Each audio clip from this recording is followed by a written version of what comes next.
Welcome to All About Coffee, a page-by-page podcast. We are exploring William Harrison Ueker's century-old coffee encyclopedia, All About Coffee.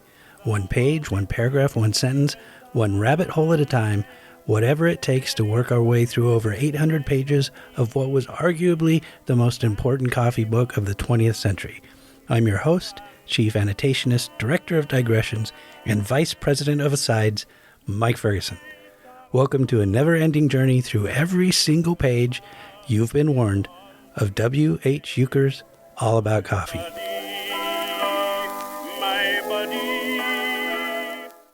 Civilization, in its onward march, has produced only three important non-alcoholic beverages: the extract of the tea plant, the extract of the cocoa bean, and the extract of the coffee bean.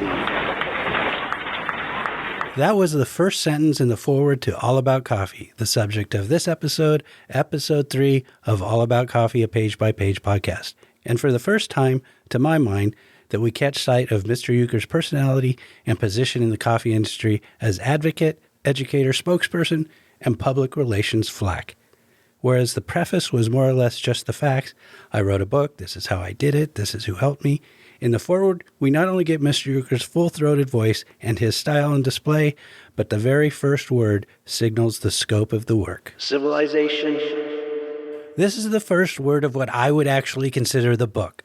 And beyond signaling the epic scale of the work, from our vantage point in 2024, it also signals that we are in store from the jump for glimpses into a time when colonial perspectives, deep racism, and westernization were not unusual. They were a Tuesday. While I feel no need to engage in the tepid bath of trying to excuse or mansplain away these attitudes and beliefs as being of their time or just the way it was, I also don't feel the compulsion to flag them every time we encounter them. They are found on virtually every page, along with ideas that most of us would understand today to be social obtusities. Be assured I recognize most of them. I can't say all of them as they fly past, but I won't always stop to point at them and cry foul. And by the way, what's the difference between a preface and a foreword? Well, I think it has changed over time because most contemporary definitions state that a preface is written by the author and the foreword is written by someone else. Generally speaking, a preface looks backward, reviewing, as did Mr. Ueker's, how the book came to be, and the foreword looks, forward, reviewing what the reader can expect to find in the book. Mr. Ueker's kind of sort of adheres to this formula, but somewhat indirectly. He spends a good amount of space in the foreword pitching the importance of coffee. He spent a lot of time devoted to coffee as a thinker, writer, and business person. It better be important. We'll also see that he takes his public relations duties seriously, and that he also has a couple of bees in his bonnet that are given more space as a percentage of content in the foreword than they are given as a percentage of content in the book overall. One of them is coffee substitutes, against which Mr. Ueker's, in his time, was the coffee industry's primary warrior and defender. The other is closely related and would remain a thorn in the coffee industry's side for 80 years until the National Coffee Association took a proactive fight-back position, going bullet for bullet with negative reports on coffee and health. In fact, the National Coffee Roasters Association, which we'll encounter regularly throughout the pages of All About Coffee and would eventually become the National Coffee Association, was started in no small part to not only promote coffee, but protect coffee from attacks. And the only reason we can't really consider Mr. Ueker's a founder of the National Coffee Roasters Association is because he wasn't roasting coffee. But it's probably fair to say he was if not the, chief instigator. But I'm getting way ahead of myself. We were talking about the first sentence of the foreword, which has for me the feel of a pronouncement. That's why I gave it the whole stadium announcement treatment. At this point in history, Mr. Ueker's is saying, humans have produced only three important non-alcoholic beverages: coffee, tea, and I guess you would say all varieties of chocolate drink. Fair enough, I think. Water aside, Google will mostly give you the same answer today, though both the question and the answer are more complicated now by soft drinks and fruit juices. It depends somewhat on how you phrase the question, but tea and coffee are inarguably still among the top three beverages in the world today. From there, Mr. Ueker's goes on to explain how tea is the number one beverage in the world, followed by coffee, and then cocoa, a distant third. At the same time, he notes coffee is more important than tea in terms of commerce, by which he meant coffee was a larger import-export product. Countries that grew tea also tended to consume a lot of tea. Countries that grew coffee didn't generally drink a lot of coffee, almost always exporting the vast majority of production. That has changed in some cases dramatically over the last 20 to 30 years. But 100 years ago, almost the only coffee being consumed in coffee-growing countries was coffee that couldn't be exported because the quality was too low, the triage or defective beans. Mr. Euchers explains that in countries where tea is an important beverage, coffee will not be very important, and vice versa. Another thing that has changed in recent decades, at least for coffee, which has increased in popularity in countries traditionally associated with tea, like Great Britain, Russia, and even China. Mr. Euchers then switches back into full public relations pronouncement mode. It's really somewhat astounding, and I can't read this section without thinking of the trial judge from the Philip Glass opera Einstein on the Beach reading the lines, the 1979 Sony recording, just to be as obscure as I possibly can. I won't try and replicate that at all, but I do want to try and read this section in a manner that acknowledges Mr. Euchers as selling it pretty hard here. In my script, I've arranged each of the 9 sentences in the section as a separate paragraph to help me pause after each statement, something that you may have noticed is very difficult for me to do. Coffee is universal in its appeal. All nations do it homage, or homage if you're in Great Britain, or homage if you're in France, or you're a film critic. It has become recognized as a human necessity. It is no longer a luxury or an indulgence. It is a corollary of human energy and human efficiency. People love coffee because of its twofold effect, the pleasurable sensation and the increased efficiency it produces. Coffee has an important place in the rational dietary of all civilized people on Earth. It is a democratic beverage. Not only is it the drink of fashionable society, but is also a favorite beverage of the men and women who do the world's work, whether they toil with brain or brawn. It has been acclaimed the most grateful lubricant known to the human machine and the most delightful taste in all nature. Public relations was part of my job for 9 years at the Specialty Coffee Association of America years ago, and I spoke to reporters almost every day. While I didn't consider spin beneath me, I could not even write some of these sentences without blushing. Admittedly, Mr. Euchers' articulations reflect his times, and I'm sure it was all experienced as perfectly appropriate in 1922 or even 1935, because as far as I can tell, he didn't rewrite the foreword for the 1935 edition. To our 2024 ears, it's hard to imagine that his tongue was not planted firmly in his cheek, but I don't think so. I'll try not to call this out too often. That wouldn't be fair because few people in 1922 would understand what my problem is. But still, after reading a section like that, I want to say, "Oh, nice shooting, Tex." I mean, the most grateful lubricant known to the human machine? Really? A democratic beverage, but is it though? Okay, I guess coffee as a beverage specifically has borne witness to some movement toward democracy over the years. One has to imagine, I suppose, that Mr. Euchers is thinking of the Sons of Liberty meeting at the Green Dragon to plot and plant the seeds of the American Revolution, or President-elect George Washington being officially welcomed to New York 1 week before his inauguration at the Merchant's Coffee House in New York City. But coffee as an agricultural product, not so much with the democracy, especially in Mr. Euchers' time. In the 5th of 12 paragraphs that make up the foreword, Mr. Euchers gets down to the traditional function of a foreword by introducing a theme that appears throughout All About Coffee. He writes that no food drink has ever encountered so much opposition as coffee. Food drink, which I have to enunciate carefully or it sounds like I'm saying food drink, appears in quotes. The phrase proved impossible to research, at least for me, because food/drink, food comma drink, food ampersand drink, food dash drink occur millions and millions of times online. Yes, I use quote marks, and yes, I use the verbatim function with the same results. Using DuckDuckGo does provide the correct results, but none of the 3 results explains what the phrase food drink might mean if used by a writer in 1922. I'm inclined to conclude that Mr. Euchers is coining a phrase here, that he made the phrase up not only to elevate coffee to the status of food, but to differentiate it from alcohol, which has, of course, been subjected to a great deal of opposition, more than coffee, throughout the ages. I mean, Prohibition went into effect while he was writing all about coffee. And while some people might functionally consider alcohol food, most have the sense not to admit it. Mr. Euchers laments that even though the church gave the world coffee, and coffee has been dignified by the medical profession, it has nevertheless still had to suffer from religious superstition and medical prejudice. When Mr. Euchers writes that the church gave coffee to the world, this is an example of the westernization mentioned earlier.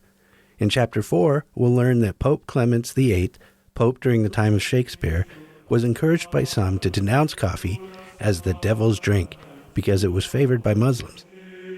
After trying coffee and liking it, the Pope said they would fool the devil by baptizing coffee and making it a Christian beverage. This paved the way for coffee consumption to spread into Europe and European colonies, the Western world, aka the world. Never mind that the Arabian Peninsula had been giving coffee to the Eastern Mediterranean for at least 100 years and perhaps much longer. In the book, Mr. Euchers hints that the Pope Clement story might be apocryphal, but unless I'm mistaken, it's the story he's alluding to here. It's difficult to see any other meaning, that when he says the church gave the world coffee, he means gave coffee to the West, and no doubt he also means the, quote, civilized world.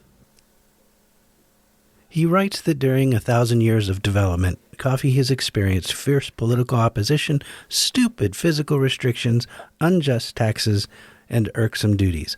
All fair enough, and these things will be explored throughout the book. I don't want to quibble with Mr. Euchers writing that coffee had been in development for 1,000 years.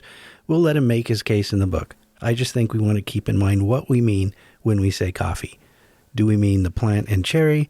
And when we mean beverage, what kind of beverage and how was it prepared? Throwing in the word development, I think, gives him some wiggle room. Again, we'll see. Mr. Euchers concludes paragraph 5 with what I think it is fair to say is another recurring theme throughout the book, that coffee survives. Coffee has survived all these things and has, quote, triumphantly moved to a foremost place in the catalog of popular beverages.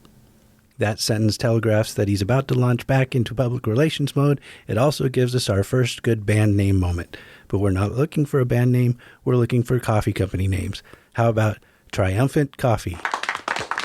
Pulling out his PR voice, Mr. Euchers writes, quote, but coffee is something more than a beverage. It is one of the world's greatest adjuvant foods. There are other auxiliary foods, but none that excels it for palatability and comforting effects, the psychology of which is to be found in its unique flavor and aroma. Mr. Euchers will now take questions. Mike Ferguson from Page by Page Podcast. Yes, thank you. Mr. Euchers, what do you mean by adjuvant foods? Am I pronouncing that right? And a follow-up, what do you mean by auxiliary foods? Okay, before I attempt to answer those questions on Mr. Euchers' behalf, I just want to point out that we now see him just outright referring to coffee as food, confirming, I think, that when he put quotes around the phrase food drink in the previous paragraph, he was introducing an idea that he would then treat as a fact. As for what Mr. Euchers means when he says adjuvant food, though I was not familiar with the word, its use has increased dramatically over the last 100 years, and today it appears it is almost exclusive to medicine, usually cancer treatment, and it refers to, I'm being vague and simplistic here, but not necessarily out of choice, an ingredient added to medicine to make other ingredients more powerful and or improve an immune response. However, when Mr. Euchers used it in 1922, he was likely saying that coffee plays a helpful and supportive role alongside other foods. So when he then adds that it is an auxiliary food, he is sort of using a literary parallelism, I think, because auxiliary is a synonym for adjuvant. Not quite a word nerd moment, but he came dangerously close. He ends paragraph 6 by observing that when it comes to palatability, comfort, and the positive psychological effects of flavor and aroma, coffee cannot be beat. I'm not inclined to argue that point. He continues along this line in the next paragraph, telling us that we drink coffee because it adds to our sense of well-being. Not only does it smell good and taste good to everyone, but everybody responds to its wonderful, stimulating properties. According to Mr. Euchers, these things are true for all of mankind. It doesn't even matter if you're civilized or a heathen. Now, when he uses the word heathen, and he does use the word heathen, he's not referring to people who don't adhere to an Abrahamic religion. He's not using heathen as a synonym for pagan. He's using heathen as an antonym for civilized. For Mr. Euchers, at least in this context, heathen means uncivilized and uncultured.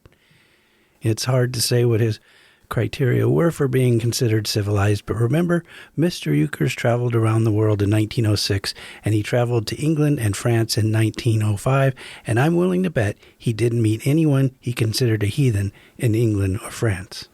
Lacking enlightenment as an anthropologist, Mr. Euchers shows more promise as a scientist as he goes on to explain that it's caffeine and oil that we have to thank for our love of coffee.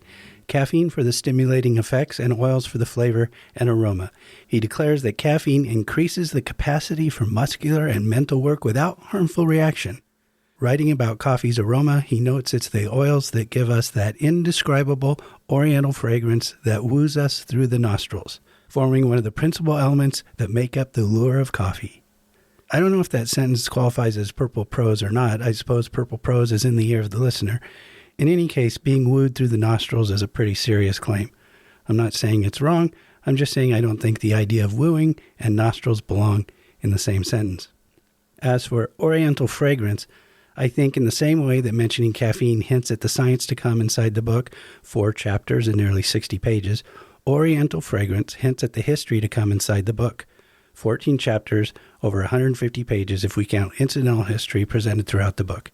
He's using the word oriental in the same way it is used when someone says oriental rugs, which come mostly from places like India, Tibet, Nepal, Iran, Turkey, all part of the Asian continent, also commonly known when Mr. Euchers was writing as the Orient.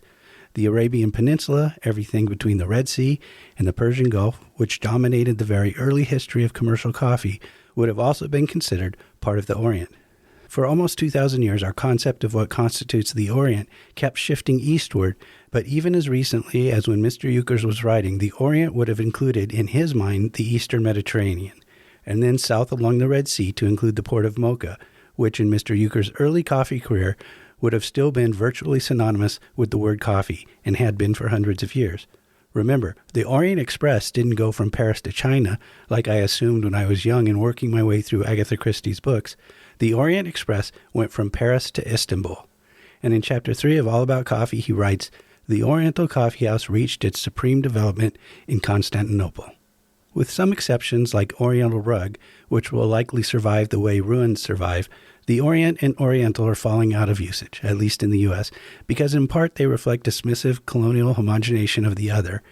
When we consider that most people today associate these words almost exclusively, as did my 12-year-old self, with what would have been commonly referred to as the Far East not long ago, the underlying layer of racism rises to the top. I.e., while someone in my grandparents' generation may have referred to someone from China as Oriental, it's unlikely they would have done the same for someone from Syria or Iraq. However, at least in this instance in the foreword, when Mr. Euchers uses Oriental, it seems clear he was not imagining Asia's Pacific Rim, but rather the ancient origin of commercial coffee production, modern-day Yemen, which he would call Arabia Felix, fertile Arabia. He concluded the paragraph with a nod to additional innocuous, meaning not harmful, acids that also contribute to coffee's rare gustatory appeal. Gustatory is a word that here means having to do with taste. I assumed it was an old-timey word, but in fact, use of the word gustatory has increased over 200% since Mr. Euchers used it in 1922 or thereabouts. We are halfway through the foreword, and right on cue, Mr. Euchers puts his PR hat back on and writes a paragraph I think deserves to be read in its entirety without any paraphrasing. Apart from an interesting fact we can explore further, Mr. Euchers is once again selling coffee pretty hard here. So, let's give him the treatment. The first radio stations appeared in New York as he was putting the finishing touches on All About Coffee. So let's put him on the radio, speaking to a crowd from a podium. Like I've said, I know this style would not perhaps sound over the top in 1922, but it sounds over the top now, and this is just where my brain goes when I read it. So welcome to my brain. The year 1919 awarded coffee one of its brightest honors.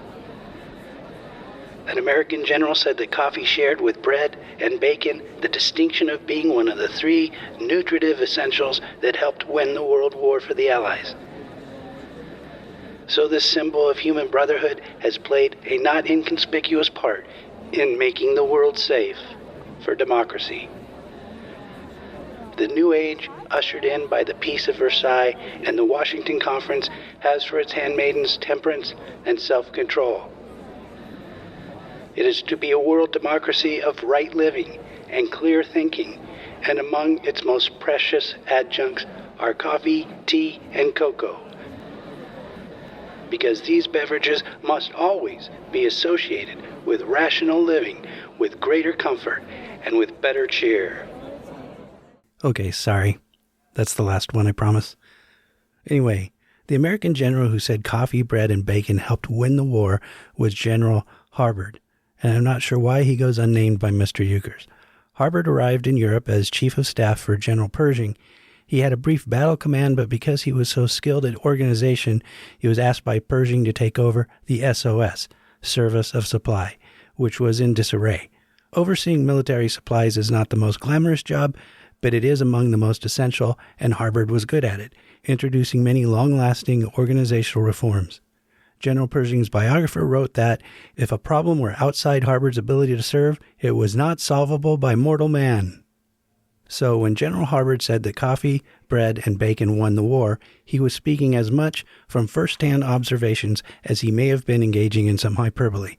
Harbord retired from the Army in 1922 and was named president of the Radio Corporation of America, RCA. Mr. Euchers then proceeds to couple his new age of democracy with an allusion to prohibition, which became law in 1920 while he was writing all about coffee. He writes that this new age of peace has as its handmaiden or servant temperance and self-control. It seems Mr. Euchers was a fan of prohibition, as he declares this new democracy will be right-thinking and clear-minded.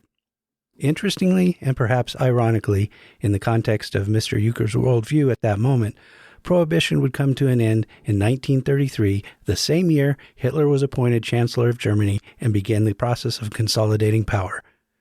Mr. Euchers concludes his 3 cheers for peace, temperance, and democracy by reminding us we can still drink coffee, tea, and cocoa. Quote, because these beverages must always be associated with rational living, with greater comfort, and with better cheer. Really? Always? The next 2 paragraphs cover the aforementioned bees in Mr. Euchers' bonnet, coffee and health, and coffee substitutes. I'll just summarize his points. As for coffee and health, point number 1 is that like all good things, drinking coffee can be abused, like eating too much meat, he says.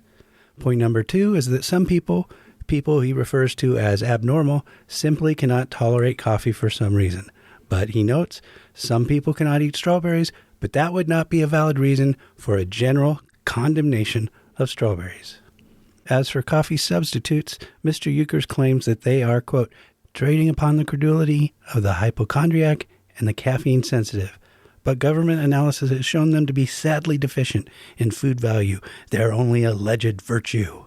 It helps to understand, as we saw in episode 1, that some manufacturers of coffee substitutes were relentless and brutal in their attacks on coffee. They were not a phantom menace. The coffee substitutes, or the lies promoted by coffee substitutes, did real damage to the coffee industry during years when the public was very sensitive to health and safety in the food industries, and easily manipulated. Looking back at the history, it seems to me, and I could be wrong, that the impact of coffee substitutes had waned somewhat by the time Mr. Euchers was writing all about coffee, and relatively speaking, the time and space he devotes to the subject is him reliving some past drama. He purchased Tea and Coffee Trade Journal in 1904. The same year, Upton Sinclair spent 7 weeks working incognito in Chicago's meatpacking plants. Sinclair then wrote an expose that first appeared in serial form in a socialist newspaper in 1905, and then was published as a book, The Jungle, in 1906. This coincided with passage of the Pure Food and Drug Act that same year, which went into effect in 1907. Though you will often see The Jungle cited as one thing that led to passage of the Pure Food and Drug Act, I think it's difficult to say what influence the book itself had on the writing of the legislation, since the law was passed by the Senate just 2 days after the book was published in February 1906. On the other hand, the House didn't pass the bill until June. The same month, President Roosevelt submitted a report following his own investigation, which was spurred by his reading of The Jungle. Perhaps the Senate was influenced instead by the serialization that appeared in a magazine in 1905 and was more graphic than the book. By the way, the Pure Food and Drug Act was also known as the Wiley Act after chemist and food safety advocate Dr. Harvey Wiley. And guess who quotes Dr. Wiley in the foreword to his book? You got it, Mr. Euchers. He writes, "There can be no substitute for coffee. Dr. Harvey W. Wiley has ably summed up the matter by saying, a substitute should be able to perform the function of its principle. A substitute to war must be able to fight. A bounty jumper is not a substitute." A bounty jumper refers to someone who was paid to take someone else's place as a soldier in the War of Southern Rebellion. They would collect their pay or bounty and then take off. Both the success of The Jungle, which has never been out of print, and the passage of food safety legislation in 1906 reflected the public fears over food safety at that time. Manufacturers of coffee substitutes sought to exploit these fears by lying about coffee being unhealthy. Later in the book, Mr. Euchers will not mince words when writing about these companies that manufacture coffee substitutes and attack coffee as part of their marketing, going so far as to call them evil. I talked about Postum in episode 1, The Chief Offender, and read some of their ad copy. Here's a few more examples, and you will see how the copy calms down subtly over time. From 1897, Making a New Man of a Coffee Wreck. From 1899, No, I do not drink coffee. It does not agree with my health. The crank is the man who persists in a drink that slowly ruins his stomach and nerves. From 1909, I feared I was losing my mind. Finally, one doctor told me I must quit coffee.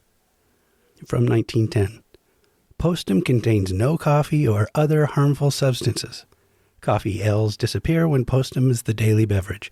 Postum is free from the evil effects of caffeine, the habit-forming drug in coffee and tea. From 1918, Postum takes the place of coffee in homes where health considerations make the use of coffee inadvisable. From 1921, if coffee's effects on nerve and rest plays tricks with your hours of sleep, quit it and try instant Postum. In the 1940s, Postum ads featured a cartoon character called Mr. Coffee Nerves, dressed as a devil or a mustachioed villain. In the 1950s, when coffee prices rose dramatically, Postum ads started to include taglines about how cheap it was compared to coffee.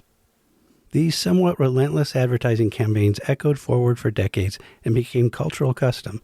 Even into the 1960s, Postum was still using the tagline, 100% coffee-free. When I was growing up, it was just understood that children should not drink coffee.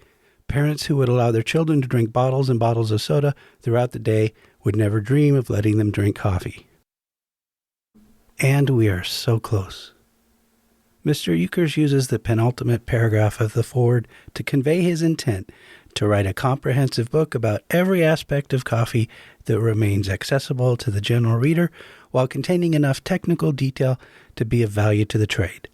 Then the last paragraph of the foreword begins with 8 words that actually served as the unofficial definition of specialty coffee during the early emergence of that industry segment. Even just 25 years ago, if you asked me for a definition of specialty coffee, I would say, good coffee, carefully roasted, and properly brewed. Simple words written by Mr. Euchers over 100 years ago that, unlike some of his PR pronouncements, have actually aged well. For me, this is the first instance in the book of some things never changing. He goes on to write that for tonic effect, coffee cannot be surpassed, even by tea or cocoa, and is harmless and wholesome for 97% of people. I suspect this is a PR statistic, though caffeine's effects were being studied early in the 20th century. In fact, a Boston medical journal declared in 1909 that so much research on the effects of caffeine had been conducted that no more was needed. I'm not sure that I agree with you 100% on your police work there, Lou. Yeah? Yeah? Today, Google generally returns 10% as a percentage of people who are caffeine intolerant. Mr. Euchers concludes his foreword, and we will conclude our review of his foreword with a statement that is certainly arguable, but not by a lot. Coffee, he writes, ending his foreword with an exclamation point, is one of the chief joys of life.